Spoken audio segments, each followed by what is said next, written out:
हम ममता झा समस्त मिथिलावासी गोर लागै छी। कोबरमे जखन कनिया माछ बनबै छथिन तखुनका गीत गाबै छी। जय मिथिला, जय मैथिली, जय माँ जानकी। कथी के हाँसुलाए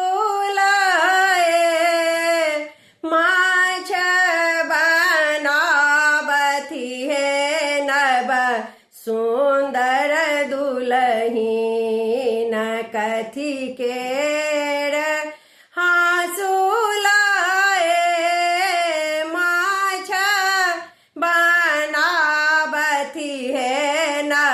सुंदर दुलहीन।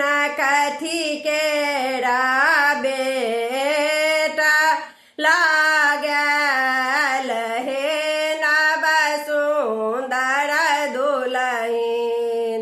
कथी केरा बेटा लागल हे नब सुंदर दुलहीन। सोना के हाँसुलाए माछ बनाबथि हे नब सुंदर दुलहीन।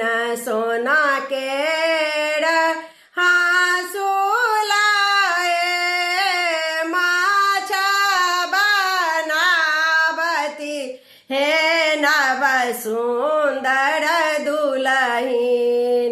रूपे के बेटा लागल हे नब सुंदर दुलहीन। रूपे के बेटा लागल हे नब सुंदर दुलहीन। एकाहे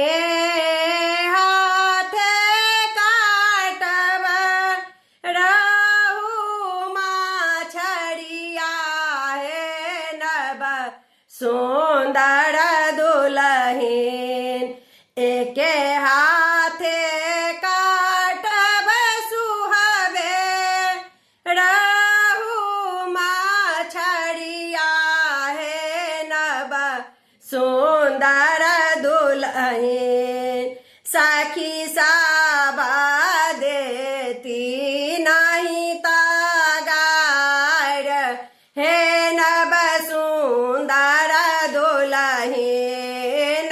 सखी साबा देती नहीं तागारी हे नब सुंदर दुलहीन। धन्यवाद।